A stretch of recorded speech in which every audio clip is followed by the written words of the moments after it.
నమస్తే కిరణ్ టీవీ భక్తి ప్రేక్షకులకి. సో వరలక్ష్మి వ్రతం ఆచరించడానికి ఎంతో హడావుడిగా ఉంటారు. అయితే వరలక్ష్మి పూజ విధానం ఎలా అని సందేహపడుతున్న వాళ్ళకి మన ఎస్పెషల్లీ కిరణ్ టీవీ భక్తి ప్రేక్షకుల కోసం వరలక్ష్మి వ్రత పూజా విధానం ఏంటి అనేది మురళీధర శర్మ గారి చేతుల మీదుగా పూజ అంతా చేయించామన్నమాట. సో మురళీధర శర్మ గారు ఈ వరలక్ష్మి వ్రతం గురించి ఒక 2 వాక్యాలు చెప్పి, అలాగే సో వీడియోలో మీకు ఒక స్పెషల్ గెస్ట్ కనిపిస్తున్నారు కదా, గోంగూర కిచెన్ మీరు చూస్తూ ఉండుంటారు, ఫాలో అవుతూ ఉండుంటారు. స్వప్న గారు ఈరోజు ఈ పూజలో పాల్గొన్నారనమాట, స్పెషల్ గెస్ట్గా వచ్చారు. So thank you so much Swapna గారు, ఈరోజు మా వ్రతంలో మనమందరం కలిసి చేసుకున్నాము. మీకు కూడా థ్యాంక్స్ చెప్పాలండి నన్ను ఇవాళ పిలిచినందుకు. ఫస్ట్ థింగ్ ఎందుకంటే ఇట్లా నేను ఎక్కడికి వెళ్ళి ఎరగను, నా ఛానల్లో నా ప్రేక్షకులు చూడటమే తప్ప ఫస్ట్ టైం ఇంకో ఛానల్కి రావటం నేను కూడా ఇదే ఫస్ట్ టైం. అది కాక మన ఇద్దరం కలిసి చేసుకోవాలి వాళ్ళ వరలక్ష్మి వ్రతం అని రాసి పెట్టుంది. సో అందుకే అనుకోకుండా మీరు పిలిచారు, నేను కూడా తప్పకుండా రావాలి అన్న ఇంట్రెస్ట్తో నేను వచ్చాను. గురుగారు కూడా మనతో చాలా బాగా చేయించారు. ఇంకా గురుగారు మీరు చెప్పండి.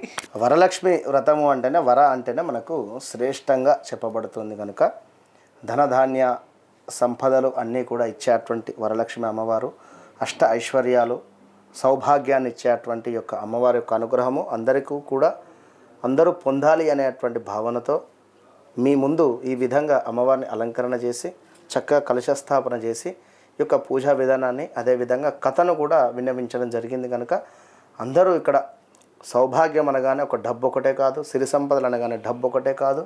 కనుక కథలో మనం చెప్పుకున్నటువంటి విధంగా మంచి జ్ఞానం కానీ చక్కటి వాక్చాతుర్యం కానీ అన్నీ కూడా ఉండేటువంటిది ప్రతీది అమ్మవారు మీకు అందరికీ ఇవ్వాలి అనేటువంటి భావనతో మనస్ఫూర్తిగా కూడా కోరుకుంటూ అమ్మవారి అనుగ్రహ ప్రాప్తిరస్తు. మరొక మాట, అమ్మదయ్య ఉంటే అన్నీ ఉన్నట్టే.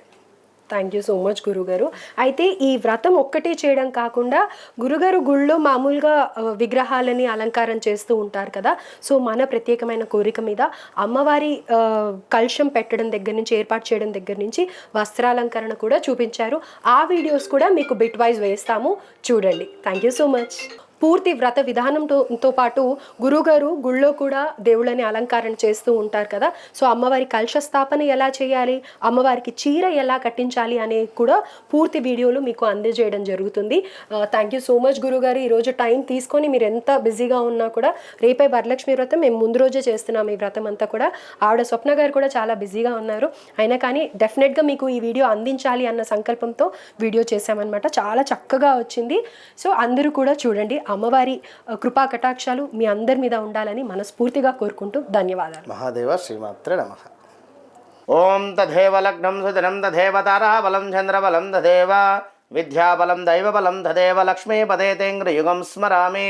యత్ర యోగేశ్వర కృష్ణో యత్ర పార్థో ధనుర్ధరః తత్ర శ్రేర్విజయో భూతుర్ధ్రువాని ధర్మధర్మమ స్మృతే సకల కళ్యాణభాజనమిత్ర జాయతే పురుషస్య మజం నిత్యం ప్రజామి శరణం హరిః.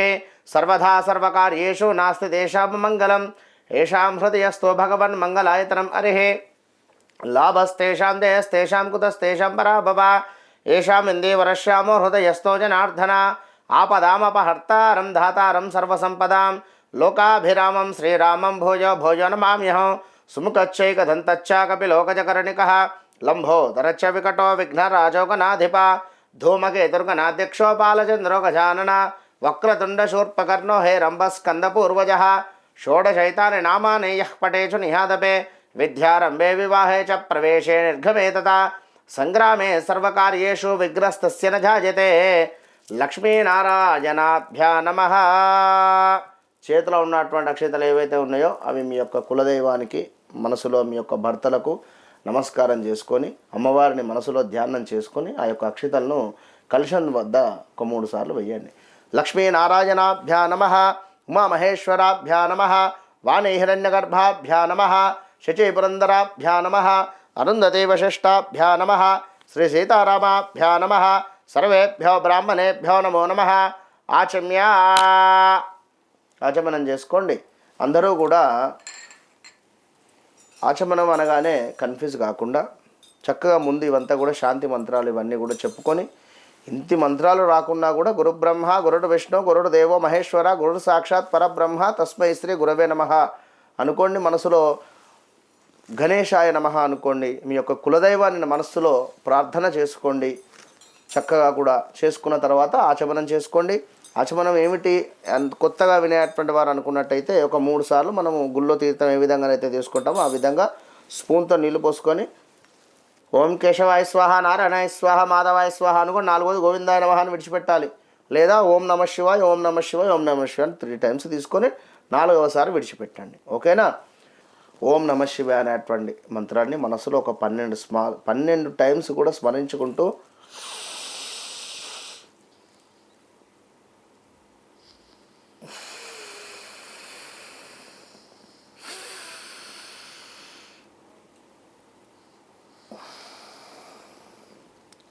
ప్రణవస్య పరబ్రహ్మ ముక్కు ముట్టుకున్నాం కదా, ఒక చుక్క నీరు పోసుకొని చేయగలుగుకోవాలి. కౌండిన్య సగోత్రోద్భవాయ సందీప్ కౌశిక్ నామధేయస్య సా ధర్మపత్ని ప్రియాంక నామధేయస్య మార్కండేయ దత్త నామధేయస్య ఆద్యాశక్తి నామధేయస్య సా కుటుంబానాం మన వాళ్ళ అదే మీ అత్తగారి పేరు కళశ్రీ నామధేయస్య కార్తీక నామధేయస్య సా కుటుంబానాం పెంజండ్ర గోత్రోద్భవాయ నాగప్రకాష్ నామధేయస్య స్వప్నారాణి నామధేయస్య సాయి శ్రీ సాన్వి నామధేయస్య సాయి శ్రీజ నామధేయస్య అస్య శ్రీ సా కుటుంబానాం. సరే, అస్య శ్రీ యజమానస్య స్టూడియోలో వేస్తున్నాం కనుక తప్పకుండా ఇక్కడ ఒక అద్భుతంగా మీకు మంచి మంచి వీడియోలు అందించాలి అని చెప్పి చక్కగా కూడా ప్రేక్షకులకు మన వీడియోలు నచ్చాలి అని కానీ ఈ యొక్క ఛానల్ దినదిన అభివృద్ధి చెందాలి అని కానీ మనసులో తప్పకుండా సంకల్పము.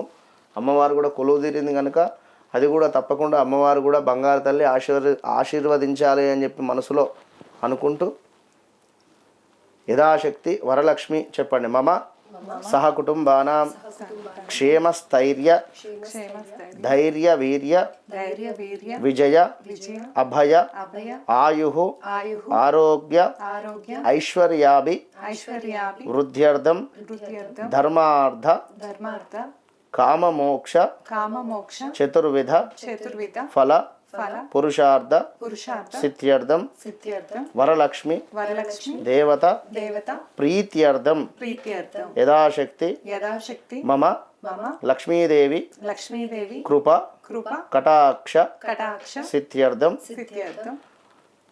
ఇక మీ మనసులో భర్త ఆయుష్ చక్కగా ఉండాలనేటువంటి భావన చేసుకొని ఒక్కొక్కసారి అక్షంతల నీళ్ళు విడిచిపెట్టండి. అయితే ఇక్కడ భక్తితో వేడుకుంటే వరాలు అందించే అటువంటి తల్లి వరలక్ష్మీదేవి ఈ యొక్క వ్రతాన్ని ఆచరించడానికి చక్కగా కూడా ఏ నిష్టలు నియమాలు మడులు అనేటువంటిది పెద్దగా అవసరం లేదు ఇక్కడ అనేటువంటి విషయాన్ని ఒకసారి గమనించుకోండి. నిశ్చలమైనటువంటి భక్తి అనేటువంటిది ఎంతో కూడా అవసరము. ఏకాగ్రత చిత్తం ఉంటే మాత్రము చాలు. వరలక్ష్మి వ్రతము ఎంతో మంగళకరమైనటువంటిది. ఇది ఈ వ్రతం చేయడం వల్ల లక్ష్మీదేవి యొక్క కృపా కటాక్షాలు అన్నీ కూడా మనకు చేరేటువంటి పరిస్థితి ఉంటుంది. కలశ పూజ చేసుకోండి. అయ్యో కలశ తోరణం తర్వాత అండి లేదు, ముందు కలశ పూజనే. చెంబు కావాలి కదా, ఎట్లా గ్లాసులు ఆధవ నిర్విజ్ఞాన ప్రథమాప్యార్థం. అటు పిమ్మట ముందుగా ఇక్కడ సంకల్పం చెప్పుకొని అక్షితలు నీరు వదిలేసిన తర్వాత కలశ పూజ చేసుకోవాలి. రాగి కలశం కానీ స్టీల్ చెంబు కానీ లేదా వెండి చెంబు అయితే ఏది ఉంటుంది అక్కడ పెట్టుకోండి. చక్కగా కూడా ఆధవ నిర్విజ్ఞాన ప్రథమాప్యార్థే కలశరాధనం కృత్వా. అందులో మామిడి ఆకులు వేసుకోవాలి లేదా తమలపాకు వేయాలి. కానీ మాకు ఇక్కడ గ్రీన్ మ్యాన్ కనుక వేయటం లేదు, మీరు వేసుకోండి, చేయబెట్టండి. ఓం కలశస్థం కే విష్ణు కంఠే రుద్రసమాశ్రితా మూలే తత్రాస్థితో బ్రహ్మ మతే మాతృగుణాస్మృతా కుక్షౌతు సాగర సర్వే సప్త దీపావసుందరా ఋగ్వేదో యజుర్వేదో సామవేదో హిధర్వణః అంగే చ సహితా సర్వే కలశాంత సమాశ్రితా. ఈ బొటన వేలు లోపల ఉంచండి, తిప్పండి. అంగే చ సహితా సర్వే కలశాంత సమాశ్రితా గంగే చ యమునే చైవ గోదావరి సరస్వతి నర్మదా సింధు కావేరీ జల యస్మిన్ సన్నిధిం కురు. ఈ బొటన వేలు లేకుండా మామిడాకు కానీ తమలపాకు వేసి తిప్పాలి అందులో. విన్నరా? ఈ అటు పిమ్మట కలశోదకైన పూజా ద్రవ్యాన్ని సంప్రోక్ష దేవమాత్మనం చ సంప్రోక్ష. మనకు పూజా వస్తువులు ఏవైతే తెచ్చుకున్నామో అన్నిటి మీద శుద్ధి చేసుకోండి. ముందుగా దేవం ఆత్మనాంచ సంప్రోక్ష అన్నారంటే ముందు మన తలపైన చల్లుకోవాలి. పూజా ద్రవ్యాన్ని సంప్రోక్ష దేవమాత్మనాంచ సంప్రోక్ష అన్నిటి మీద కూడా నీరు చల్లుకున్న తర్వాత ఇప్పుడు మనం పూజలోకి అడుగు పెడుతున్నాం. పూజలో అడుగు పెట్టేటువంటి సందర్భంలో మరి గణపతిని నమస్కారం చేసుకోవాలి. గణపతికి చక్కగా కూడా పూజ చేసుకుందాం. అక్షతలు పట్టుకోండి, మనసులో గణేశాయ నమః అనుకోవాలి. ఓం గణానాన్తా గణపతిం హవామహే కవిం కవీనాముపమశ్రవస్తమం జ్యేష్ఠరాజం బ్రహ్మణాం బ్రాహ్మణస్పద ఆనుశృణ్వన్నోతిభిः సీదసాదనం మహాగణాధిపతయే నమః.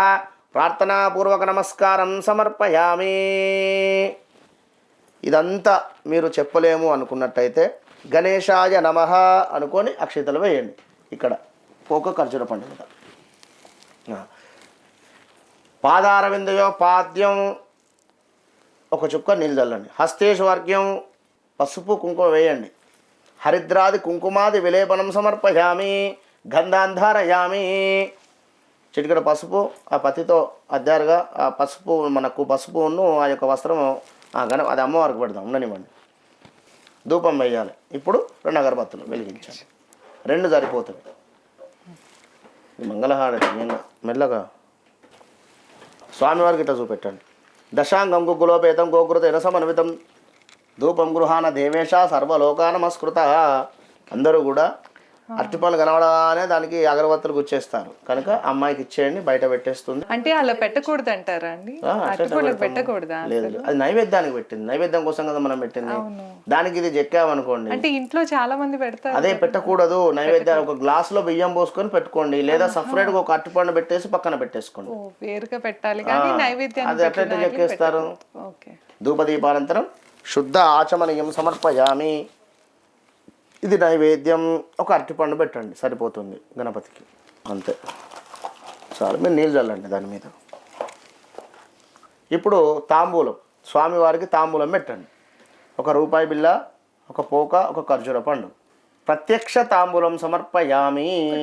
సూపర్. ప్రత్యక్ష తాంబూలం సమర్పయామి. స్వామి, అమ్మవారి యొక్క వరలక్ష్మి పూజ నిమిత్తము మిమ్మల్ని పిలవడం జరిగింది.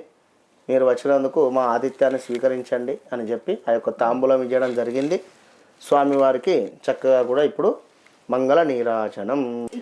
మంగళ చరణ గజానన గజవదన శుభానన గజవదన శుభానన మంగళ చరణ గజానన ఏకదంత మూషికవాహన ఏకదంత మూషికవాహన మోదకహస్త గజానన మంగళచరణ గజానన. ప్లేట్ చుట్టూ కూడా నీళ్ళు తిప్పేసేయండి. అఘోరేభ్యో ఘోరేభ్యో ఘోర ఘోరధరేభ్య సర్వేభ్య సర్వసర్వేభ్యో నమస్తే అస్తు రుద్రరూపేభ్య మంగళ నీరాజనం దర్శయామి. దండం పెట్టుకోండి. అందరూ కూడా వాళ్ళకు చూపెట్టండి. వ్యూయర్స్ అందరూ దండం పెట్టుకుంటారు. ఇది చక్కగా కూడా గణపతి పూజ చాలా సింపుల్గా, ఏం లేదు. అక్షతలు స్వామివారికి వేసి గణేశాయ నమః అని అక్షతలు స్వామివారికి వేసి చిటికెడు పసుపు కుంకుమ వేసిన తర్వాత యజ్ఞోపవీతము, అదేవిధంగా ఒక 4 పుష్పాలు పెట్టండి. ఓం గణేశాయ నమః, సుముఖాయ నమః, ఏకదంతాయ నమః అని చెప్పి అందులో కొడితే వస్తాయి స్వామివారి 12 నామాలు. అవి చదువుకొని ఎరుపు రంగు పుష్పాలు స్వామికి నివేదన చేసి ఒకసారి ధూపం వేసి 2 అగరబత్తులు ముట్టించేసి ఒక అరటిపండు స్వామివారికి నివేదన చేయండి. హారతి ఇవ్వండి, సరిపోతుంది. ఇంట్లో చేసుకునేటువంటి వారు. రైట్. ఇప్పుడు వినాయకుడిని అని పెట్టాం కదా గురుగారు, అంటే మనం ఏమేమి పెట్టినట్టు వినాయకుడి కింద? అంటే కొబ్బరి చెప్ప అంతే. అంటే అది ఒకసారి ఒక వక్క ఉన్ను ఒక ఖర్జూరం, వక్క ఖర్జూరం అంతే సరిపోతుంది. కింద తమలపాకు, తమలపాకు పైన ఒక పోక ఒక ఖర్జూర పండు పెట్టుకుంటే సరిపోతుంది. కొందరు పసుపు గణపతిని కూడా చేస్తారు, అది కూడా చేసుకోవచ్చు, చేసుకుంటారు. Okay, right. ఆసనం అక్షితలు వేయండి. ఆవాహయామి, ఆవాహయామి, అంతే. మళ్ళీ అక్షితలు పట్టుకోండి. ఆసనం, ఆసనార్థే బంగారు కుర్చీ వేశాము అని చెప్పి మనసులో భావన చేసుకొని మరలా అక్షితలు వేయండి. అమ్మవారి దగ్గర ఉన్న అక్కడ. ఇది ఆసనం సమర్పయామి, కూర్చోమన్నట్లు ఆసనం చూపి చక్కగా కూడా అమ్మవారికి అక్షితలు వేయండి. హస్తేషు వర్గ్యం, చేతుల దగ్గర ఒక చుక్క. ముఖే ఆచమనీయం, అమ్మవారి తల దగ్గర ఒక చుక్క.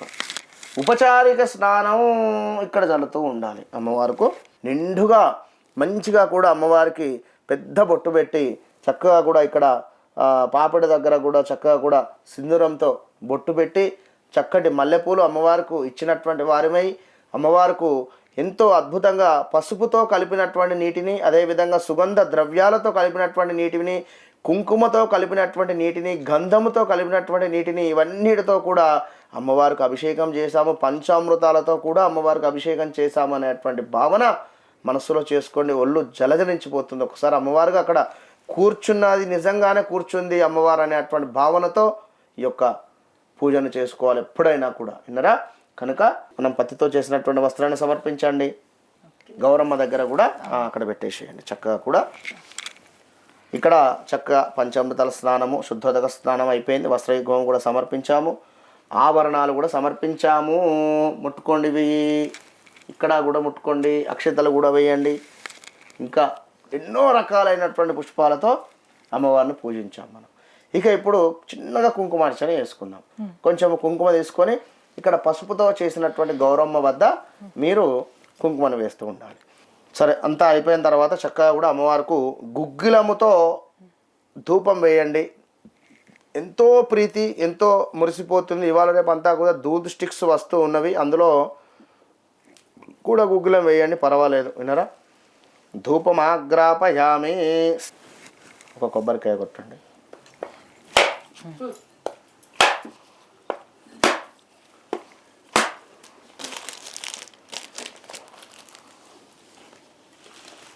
అక్కడ పెట్టండి ముందు, మీరు పక్కన ఎక్కడైనా పెట్టేసండి, గ్యాప్ తీసుకో.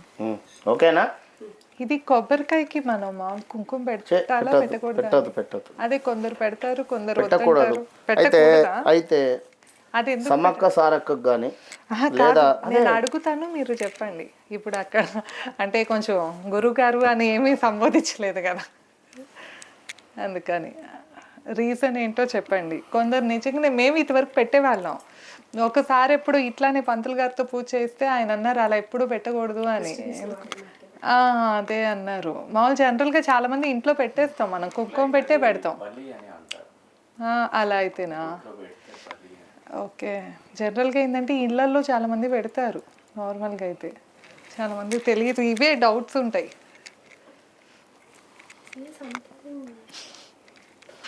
నైవేద్యం షడ్రసోపేతం బలలడ్డూ కదైతం భక్షభోజ్య సమాయుక్తం ప్రీతే తత్ప్రతిగృహ్యతాను. నైవేద్యార్థే చక్కగా కూడా నైవేద్యం ఇక్కడ అమ్మవార్లకు పిండి వంటలు కానీ, లేదా పాయసం కానీ, లేదా పరమాన్నం కానీ, మీకు ఏదైతే అనిపిస్తుందో, అంటే బెల్లపన్నాన్ని మనకు అన్న పాయసంగా చెప్పడం జరుగుతూ ఉంటుంది. బెల్లంతో చేసినటువంటిది చక్కగా కూడా అందులో కొంత నెయ్యి, అదేవిధంగా పచ్చకర్పూరాన్ని కూడా యాడ్ చేయండి. అమ్మవారికి మహాప్రీతిగా ఉండేటువంటి ఇలాచి, పచ్చకర్పూరం రెండు కూడా మంచిగా గ్రైండర్ పెట్టి అప్పుడు వేసి కలపండి. అద్భుతంగా అమ్మవారు ప్రీతి చెందుతుంది. మనకు కోరిక ఏదైతే ఉందో అది తొందరగా శీఘ్రంగా నెరవేరుతుంది. దీన్ని నలుగురికి ఆ యొక్క ప్రసాదాన్ని పంచడం వల్ల. అది ముఖ్యమైన ప్రసాదం అయితే పరవాన్నం అంటారా? పరవాన్నం ఒక్కటి ఎక్కువ చేసుకోలేని వాళ్ళు పరవాన్నం ఒక్కటి మటుకు పెడితే ఖచ్చితంగా చేయండి, సరిపోతుంది. అంతే. అందుకే బెల్లంతో చేసినటువంటి ప్రసాదాన్ని నివేదన చేయండి. మరొకటి కుదిరితే పులిహోర కావచ్చును, లేదా ఇంకా ఇక మీకు నచ్చినటువంటి నైవేద్యాలు చేసి పెట్టి చక్కగా కూడా ఆ రోజు ఏం చేసినా కూడా వాస్తవానికి దయచేసి చెప్తున్నా, పిల్లలతో, మీ భార్యతో లేదా భర్తతో అయినా కూడా మీరు ఇంట్లో ఉండేటువంటి వారు ఎంతో ప్రేమగా ఉండండి. మీ కోరిక ఏదైతే ఉందో చెప్పుకొని నైవేద్యం నివేదించండి. కళ్ళు మూసుకొని అందరూ కూడా అమ్మవారికి చూపెట్టండి. నైవేద్యం షడ్రసోపే దంబలడ్డూ సైతం సత్యం పరిశీలించామి. అమృతవస్తు అమృతోపస్తరముస్తర పోషాణం సమర్పయామి. కొబ్బరికాయ కూడా చక్కగా కొట్టండి, నీళ్ళు చల్లండి. పాదార విందయో పాద్యం హస్తేశ్వర్గ్యం ముఖే ఆచమనీయం. ఇది ఉపచారిక. ఓకే. నైవేద్యానంతరం ముఖే ఆచమనీయం సమర్పయామి, హస్తో ప్రక్షాళయామి, పాదో ప్రక్షాళయామి, గండూషాచమనీయం సమర్పయామి. తాంబూలం పెట్టండి. పూఘీ ఫలైస్తకర్పూరైర్ నాగబల్లితలైత ముక్తాచరణం సమాయుక్తం తాంబూలం ప్రతిగృహ్యత. తాంబూలార్ధే ప్రత్యక్ష తాంబూలం సమర్పయామి. ఓకే. పూఘీ ఫలైస్తకర్పూరైర్ నాగబల్లితలైత ముక్తాచరణం సమాయుక్తం తాంబూలం ప్రతిగృహ్యత. తాంబూలం సమర్పయామి. ఇప్పుడు అమ్మవారికి సంబంధించి అక్షతలు పట్టుకోండి, తోరణం మీద వేయండి. తోరణం మీద చక్కగా కూడా చదువుతూ ఆ యొక్క తోరణం తీసుకోండి, కట్టుకోండి ఒకరికొకరు. ఇది కూడా చెప్పండి ఏ చేతికి కట్టుకోవాలో. ఇక్కడ తోరణము కట్టేటువంటి ఈ యొక్క తో పూజలో భాగంగా రైట్ హ్యాండ్కి కట్టుకోండి. లెఫ్టా రైటా అని చెప్పి కూడా కొంచెము డౌట్స్ ఉంటవి. తోర పూజ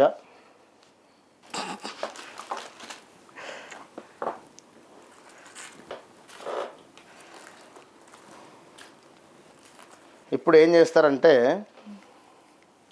తోర పూజ అయిపోయింది, అక్షతలు వేయండి అమ్మవారి దగ్గర, వేసి దండం పెట్టుకోండి. శ్రీమాత్రే నమః. ఇప్పటి వరకు పూర్తి పూజా విధానం మురళీధర శర్మ గారి చేతుల మీదుగా జరిగింది కదా, ఎంతో అద్భుతంగా సింపుల్గా ఎలా చేసుకోవాలి అనేది చెప్పారు. అయితే ఇప్పుడు వరలక్ష్మి వ్రతానికి ఎంతో ముఖ్యమైన వ్రత కథని నేను చదువుతున్నాను. సూత మహాముని, శౌనకుడు మొదలైన మహర్షులను చూసి ఇలా అన్నాడు: ఓ మునీశ్వరులారా, స్త్రీలకు సర్వ సౌభాగ్యములు కలుగు వ్రతం ఒకటి పూర్వము శివుడు పార్వతికి చెప్పాడు. దానిని చెప్తాను, వినండి. ఒకరోజు కైలాస పర్వతమును శివుడు తన సింహాసనము మీద కూర్చుని ఉండగా పార్వతీదేవి ఆయనని సమీపించి, దేవా, లోకంలో స్త్రీలు ఏ వ్రతం చేస్తే సర్వ సౌభాగ్యములను పుత్ర పౌత్రాదులను కలిగి సుఖ సంతోషాలతో ఉంటారో అటువంటి వ్రతమేదో సెలవేయండి అని అడగగా పరమేశ్వరుడు ఇలా చెప్పాడు: ఓ దేవి, స్త్రీలకు పుత్ర పౌత్రాది సంపత్తులను ఇచ్చే వ్రతం ఒకటి ఉంది. దాని పేరు వరలక్ష్మి వ్రతం. ఆ వ్రతమును శ్రావణ మాసంలో శుక్లపక్ష పూర్ణిమకు ముందుగా వచ్చే శుక్రవారం రోజు చేయవలెను. పార్వతీదేవి: నాథ, ఆ వరలక్ష్మి వ్రతము ఎలా చేయాలి? ఏ దేవతను పూజించాలి? ఏ విధంగా చేయాలి? దీనిని ఎవరైనా ఇంతకు ముందు చేశారా? ఆ వివరములను చెప్పండి అని అడగగా శివుడు పార్వతీదేవిని చూసి, ఓ కాత్యాయిని, వరలక్ష్మి వ్రత విశేషాలు చెప్తాను, విను. పూర్వము మగధ దేశమున కుండినము అనే ఒక పట్టణం ఉంది. ఆ పట్టణము నిండా బంగారు ప్రాకారములు, బంగారు గోడలు గల ఇళ్ళు ఉన్నాయి. అందులో చారుమతి అనే ఒక బ్రాహ్మణ స్త్రీ ఉన్నది. ఆమె పతియే ప్రత్యక్ష దైవముగా భావించి తెల్లవారుజామునే లేచి స్నానము చేసి పతిదేవుని పువ్వులతో కొలిచి ఆ తర్వాత అత్తమామలకు అవసరమైన అనేక సేవలు చేసి ఇంటి పనులను ఓర్పుతో నేర్పుతో చేసుకుండేది. అందరితో ప్రియంగా మితంగా మాట్లాడుతూ ఉండేది. గయ్యాళిగా కాకుండా ఇంత అణుకువగా నన్ను ఆ మహాపతివ్రతను చూసి మహాలక్ష్మికి ఆమె మీద అనుగ్రహం కలిగింది. ఒకరోజు ఆ మహా ఇల్లాలికి కలలో ప్రత్యక్షమై మహాలక్ష్మి ఇలా చెప్పింది: ఓ చారుమతి, నేను వరలక్ష్మీదేవిని. నీ నడవడిక చూసి నాకు నీ మీద అనుగ్రహం కలిగి నీకు ప్రత్యక్షమయ్యాను. శ్రావణ మాసంలో శుక్లపక్ష పూర్ణిమకు ముందుగా వచ్చే శుక్రవారం రోజు నువ్వు నన్ను పూజించితే నువ్వు కోరిన కోరికను తీరుస్తాను. అలా ప్రత్యక్షమైన అమ్మ వారిని చూసి ఎంతో మురిసిపోయిన చారుమతీదేవి కలలోనే వరలక్ష్మీదేవికి ప్రదక్షిణ నమస్కారములు చేసి, ఓ జగజ్జనని, నీ కటాక్షము కలిగితే జనులు ధన్యులవుతారు, విద్వాంసులవుతారు, సకల సంపన్నులవుతారు. నేను పూర్వజన్మలలో చేసిన పూజా ఫలము వల్ల నీ దర్శనం నాకు కలిగింది అనగా వరలక్ష్మీదేవి సంతోషించింది. ఆ వెంటనే మెలకువ వచ్చి 4 వైపులా చూస్తే చారుమతికి వరలక్ష్మీదేవి కనపడలేదు. అప్పుడు ఆమెకు అర్థమైంది తాను కలగందని. వెంటనే భర్తని, అత్తమామలను లేపి చెప్పగా వాళ్ళు కూడా చాలా సంతోషించారు. ఈ స్వప్నమును చాలా ఉత్తమమైనదని దేవి ఆనతి ప్రకారము నువ్వు తప్పకుండా ఆ వ్రతము చేయి అన్నారు. చారుమతి తను ఇరుగు పొరుగు ఉన్న స్త్రీలకు కూడా చెప్పింది. వాళ్ళు చారుమతి ఎంతో ఉత్కంఠతో శ్రావణ మాసం ఎప్పుడొస్తుందా అని ఎదురు చూడసాగారు. వారు ఎంతో ఎదురు చూసిన పౌర్ణమి ముందు శుక్రవారము రానే వచ్చింది. ఈ రోజే కదా వరలక్ష్మీదేవి చెప్పిన రోజని ఎంతో ఉత్సాహంతో చారుమతి మొదలగు స్త్రీలందరూ పూజకు ఉపక్రమించారు. ప్రాతకాలమే లేచి తలారా స్నానం చేసి పట్టుబట్టలను కట్టుకున్నారు. చారుమతి ఇంట్లో అందరూ చేరారు. అక్కడ ఒక ప్రదేశంలో గోమయంతో అలికారు. ఒక మంటపం ఏర్పరిచారు. దాని మీద ఒక ఆసనం వేశారు. ఆసనము పైన కొత్త బియ్యము పోసి మర్రి చిగుళ్ళు, మామిడాకులు అలంకారాలతో కలశం ఏర్పరిచారు. అందులోకి వరలక్ష్మీదేవిని ఆహ్వానం చేశారు. చారుమతి మొదలగు స్త్రీలంతా ఎంతో భక్తి శ్రద్ధలతో పూజ చేశారు. పద్మాసనే పద్మకరే సర్వలోకైక పూజితే నారాయణే ప్రియదేవి సుప్రీత భవ సర్వదా అను ఈ శ్లోకముతో ధ్యాన వాహనాది షోడశోపచార పూజ చేశారు. 9 సూత్రములు గల తోరణాన్ని కుడి చేతికి కట్టుకున్నారు. వరలక్ష్మీదేవికి అనేక రకములైన పిండి వంటలు చేసి నైవేద్యం పెట్టారు. దాని తర్వాత ప్రదక్షిణం చేస్తుండగా ఆ స్త్రీలందరికీ గల్లు గల్లుమని శబ్దం వినపడింది. వెంటనే తమ కాళ్లను చూసుకుంటూ గజ్జలు మొదలైన ఆభరణములు కనిపించాయి. చారుమతి మొదలైన స్త్రీలంతా వరలక్ష్మీదేవి కృపా కటాక్షములు కలిగాయని ఎంతో మురిసిపోయారు. రెండో ప్రదక్షిణం చేయగానే చేతులకు దగదగలాడే నవరత్నాలతో కూడిన కంకణములు మొదలైన ఆభరణములు కనిపించాయి. ఇంకా వాళ్ళ ఆనందం ప్రత్యేకించి చెప్పేదేముంది. మూడవ ప్రదక్షిణం పూర్తి కాగానే ఆ స్త్రీలంతా సర్వభూషణ అలంకారకృతులయ్యారు.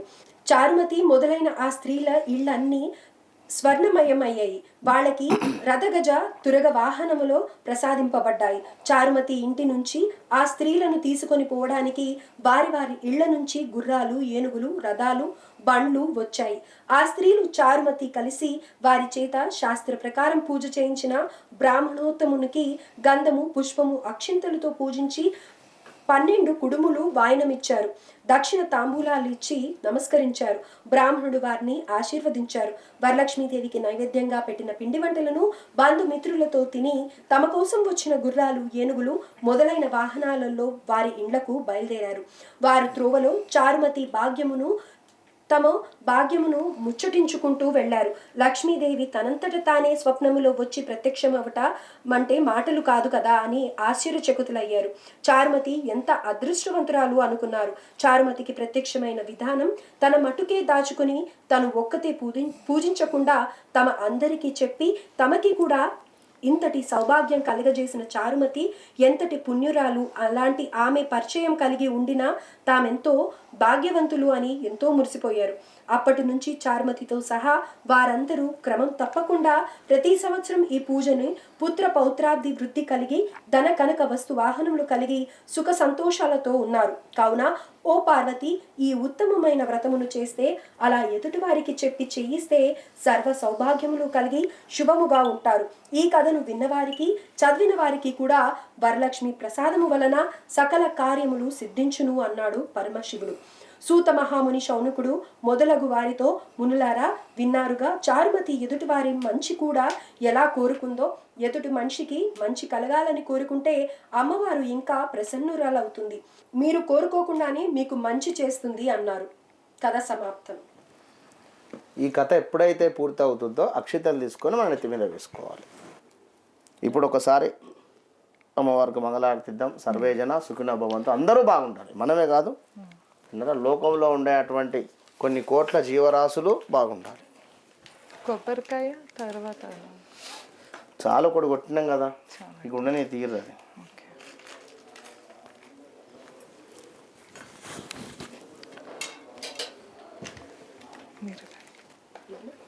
కలగంటిని నేను కలగంటిని, కలలోన తల్లిని కనుగొంటిని. కలగంటిని నేను కలగంటిని, కలలోన తల్లిని కనుగొంటిని. ఎంత బాగున్నదో నా కన్న తల్లి, ఎంత బాగున్నదో నా కన్న తల్లి. ఎన్నాళ్ళకెన్నాళ్ళకగుపించే మల్లి, ఎన్నాళ్ళకెన్నా కనిపించే మల్లి. కలగంటిని నేను కలగంటిని, కలలోన తల్లిని కనుగొంటిని. మెడలోన అందాల మందారమాల, జడలోన మల్లెల కుసుమాల రేడ. నా తల్లి నోములో 1,000,000 రూపాలు, నా తల్లి మోములో 1,000,000 రూపాలు. నా తల్లి పాదాలు దివ్య కమలాలు, నా తల్లి పాదాలు దివ్య కమలాలు. ఓం కర్పూర గౌరం కరుణావసానం సంసారసారం భుజగేంద్రహారం సదా వసంతం హృదయారవిందే భవం భవానీ సహితం నమామి విశ్వపాలిని జగదాంబ మాతాకి జై. అక్షంతలు విడిచిపెట్టండి. సర్వే జనా సుఖినో భవంతు. ఎవరైనా అందరూ కూడా ఎంతో అదృష్టవంతులు ఈ యొక్క వీడియో చూసినటువంటి వారు అని చెప్పి కుండ బద్దలు కొట్టి మరీ చెప్పడం జరుగుతున్నది. ఎందుకంటే ఇది నిజంగా అమోఘంగా ఏర్పాటు చేయడం జరిగింది. గురుగారు చివరిగా ఒక చిన్న ఇది సందేహం, అంటే ఇప్పుడు ఈ కలసం పెట్టాం కదా, ఇవన్నీ ఈ పూలు కానీ పలహారాలు కానీ ఇవన్నీ మొత్తం మనం ఈ పూలు అలంకరణ ఇవన్నీ ఏం చేయాలి? వీటిని పూలమాల మన ఇంటి గుమ్మాన్ని కట్టుకోండి. కట్టుకోవచ్చు. ఇవి చక్కగా కూడా కదిలించిన తర్వాత ఇవి నలుగురికి పంచండి, అమ్మవారి ప్రసాదము. అందులో ఉన్న బియ్యం తినమని చెప్పి ఉన్నాము. కొబ్బరికాయ అదే క్లాతులు కట్టి ఇంటి ముందు కట్టుకోమని చెప్పి ఉన్నాము. గౌరమ్మని చేసి గౌరమ్మని రాసుకోవాలి కదా, మన నలుగురికి కాస్త పంచి పెట్టేసేయండి, మిగిలింది రాసుకోండి, కొంచెం నోట్లో వేసుకోండి, రాసుకొని స్నానం చేయవచ్చును. ఇది ఉండనివ్వండి, కదిలించడం తర్వాత రాత్రికి ఎత్తుకోవాలి అమ్మవారిని. వరలక్ష్మీదేవిని కదిలిస్తే చాలు అని అంటారు కదా, ఇవాళ అమ్మవారిని పంపించడం అలాంటివి చేయకూడదు, మన ఇంట్లోనే ఉండాలి కాబట్టి అంతే, జస్ట్ పూజ అయిపోయాక కదిలించాలి. అంతే, జస్ట్ రాత్రికి అలా కదిలించాలి. రాత్రికి ఎత్తుకోవడం అంటే కొంచెం గిట్ట కదిలిస్తే సరిపోతుంది, అంతే. అమ్మవారు ఎప్పుడూ మనతోనే ఉండాలి, అందరితోనే ఉండాలి. విన్నారా?